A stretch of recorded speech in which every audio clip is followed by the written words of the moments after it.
السلام علیکم معزز صافی حضرات، بلوچستان کی تعلیمی صورتحال کسی سے ڈکی چھپی نہیں ہے۔ بلوچ طلبہ کو ہراساں کرنے اور بعد ازاں جبری گمشدگی کا ایک نہ رکنے والا سلسلہ دہائیوں سے جاری ہے، اور اب بلوچ طلبہ بلوچستان سے باہر اسلام آباد اور پنجاب کے تعلیمی اداروں میں بھی ہراسمنٹ اور جبری گمشدگی کا سامنا کر رہے ہیں۔ حفیظ بلوچ کو، جو کہ قائد اعظم یونیورسٹی اسلام آباد میں ایم فل کے طالب علم ہیں، انہیں 8 فروری 2022 کو خزدار کے ایک نجی اکیڈمی سے جبری گمشدہ کیا گیا، جس کی FIR 11 فروری کو مقامی تھانے میں درج کی گئی، جس کے بعد اسلام آباد و پنجاب سمیت ملک کے دوسرے حصوں میں احتجاجی مظاہروں کا سلسلہ شروع ہوا۔ اس کے ساتھ ساتھ بلوچ طلبہ نے ہر قانونی دروازہ کٹکھٹا کر مقتدر اعلیٰ کو اپنے مسائل سے آگاہ کرنے کی کوشش کی، اور اسی سلسلے کو آگے بڑھاتے ہوئے 1 مارچ 2022 کو پریس کلب اسلام آباد کے سامنے حفیظ بلوچ کی بحفاظت رہائی اور بلوچ طلبہ کے ساتھ ہونے والے ہراسمنٹ کو روکنے کے لیے ایک علامتی بھوک ہڑتال کیمپ بھی لگائی گئی، لیکن ہمیں نا امیدی کا سامنا کرنا پڑا۔ صحافی حضرات، قائد اعظم یونیورسٹی انتظامیہ کا غیر سنجیدہ رویہ، اسلام آباد انتظامیہ اور پولیس کی جانب سے بلوچ طلبہ پہ وحشیانہ تشدد، بغاوت کے پرچے، سیکیورٹی اداروں کے اہلکاروں کی جانب سے وقتاً فوقتاً پروفائلنگ، دھمکیاں اور مختلف طریقوں سے ہراسانی بلوچ طلبہ کو تشدد پہ اکسانے کے لیے ماحول مہیا کر رہے ہیں، جو کہ انتہائی تشویشناک اور قابل مذمت ہیں۔ صحافی حضرات، آج اس احتجاجی کیمپ کا 26واں دن ہے، جو کہ شہر اقتدار کے بالکل بیچوں بیچ لگا ہوا ہے،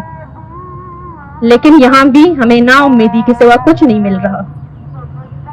اس دوران ہمارے مسئلے کو سمجھنے کے بجائے مختلف لوگوں نے سول ڈریس میں آ کر مختلف طریقوں سے ہمیں ہراساں کرنے کا سلسلہ مزید تیز کر دیا ہے، جس کے مثال حالیہ دنوں پیش آنے والے واقعات ہیں۔ گزشتہ دنوں 21 مارچ کو قائد اعظم یونیورسٹی کے بوائز ہاسٹل نمبر 6 میں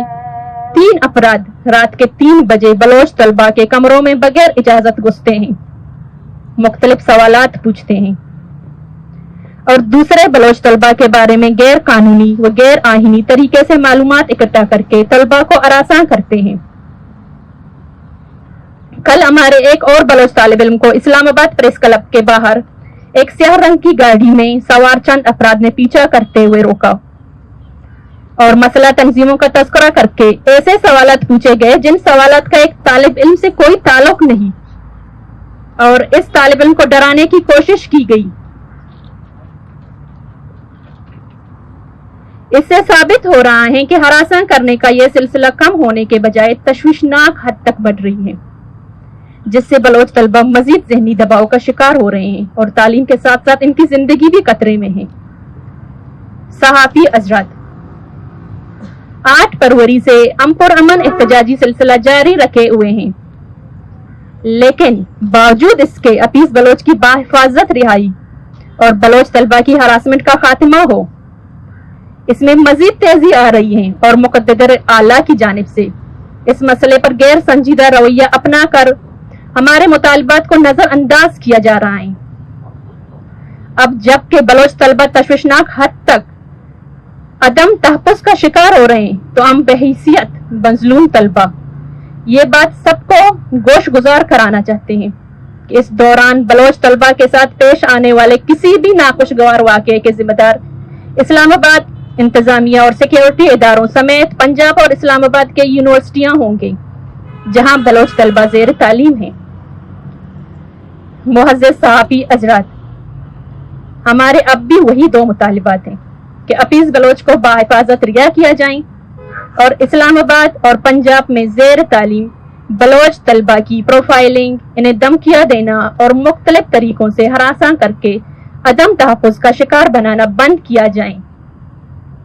ہمارا یہ احتجاجی سلسلہ ہمارے مطالبات پر عمل درآمد کروانے تک مختلف طریقے اپناتے ہوئے جاری رہے گی، اور بہت جلد ساتھیوں کے مشورے سے آگے کا لایا عمل بتایا جائے گا۔ ہم آج کے پریس کانفرنس کے توسط سے اپنے علامتی بھوک ہڑتالی کیمپ کو ختم کرنے کا اعلان کرتے ہیں۔ ہم تمام ایکٹیوسٹ سے اور صحافی حضرات سے اپیل کرتے ہیں کہ وہ آگے بھی اپنا فرض نبھاتے ہوئے بلوچ طلبہ کے مطالبات منوانے تک ہمارا ساتھ دیں اور حوصلہ بنیں۔